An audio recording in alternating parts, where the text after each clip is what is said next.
On n'aime jamais personne, reconnaissait Blaise Pascal, mais seulement des qualités empruntées, bref, des attributs.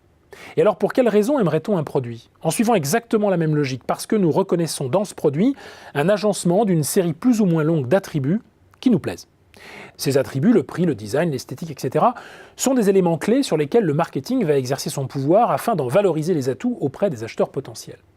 En marketing, l'attribut se déploie d'ailleurs selon 3 critères. La saillance, il faut que l'attribut soit facilement perceptible, l'importance corrélative à sa prise en compte dans l'analyse du produit dans son ensemble, et la déterminance qui détermine donc s'il va peser dans le choix final du consommateur. Autrement dit, les clients n'achètent pas un pain de savon, mais un objet qui flotte et qui mousse, et manger de la confipote, ce n'est ni manger de la confiture, ni manger de la compote. Si l'on va chez Speedy, enfin, c'est pour être sûr de ne pas perdre de temps avec les petits tracas automobiles.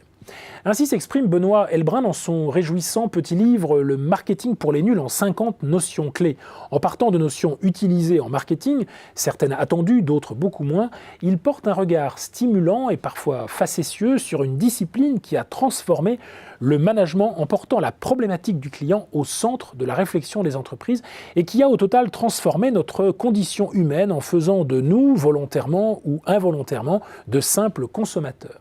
3 entrées peuvent éclairer le propos tenu dans ce réjouissant ouvrage. Les besoins, par exemple, qui nous donnent l'occasion de redéfinir le marketing à partir de la définition que Jacques Lacan proposait de l'amour, consistant à donner à l'autre ce qu'on n'a pas et dont il ne veut pas.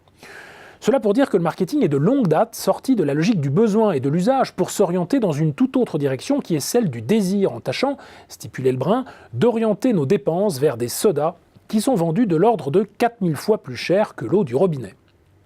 Le terme de catégorisation est également surprenant. L'auteur nous rappelle qu'un produit a une chance d'être vendu que si et seulement si il peut être catégorisé. Cette catégorisation étant la condition sine qua non permettant de lui donner du sens.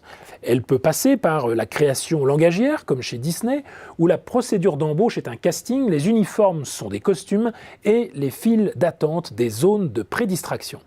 Ou par la création de nouvelles catégories perceptuelles, comme lorsque Innocent, par exemple, conçoit le smoothie.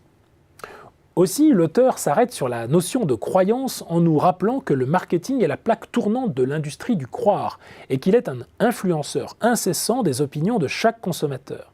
Ainsi, beaucoup de personnes sont convaincues qu'il est sain de manger des cornflakes le matin, que rouler en Mercedes permet de montrer que l'on a réussi dans la vie. Et on estime, par exemple, que le nom de marque d'une aspirine joue pour près d'un tiers dans la réduction de la douleur. Enfin, il s'arrête sur le mot « pénétration » pour nous rappeler qu'avant d'être un terme utilisé dans de nombreux registres, notamment sexuels, il indique la force avec laquelle une marque va s'introduire dans la vie des consommateurs, quitte pour cela à conduire une stratégie de pénétration par l'abaissement du prix. Au fond, tout au long de l'ouvrage, l'auteur s'ingénie à montrer les dehors et les dessous du marketing en le présentant comme un pharmacone, comme un poison donc, et comme un remède. Si le marketing nous assujettit plus que nous le voulons à l'ère du temps, il est aussi capable de réattribuer de la complicité avec certains objets qui nous entourent et d'embellir des éléments triviaux de notre quotidien. Le marketing est aussi, comme disait Jean Baudrillard, ce qui nous permet de métaboliser ce que nous absorbons, de faire du monde et de la violence du monde une substance consommable.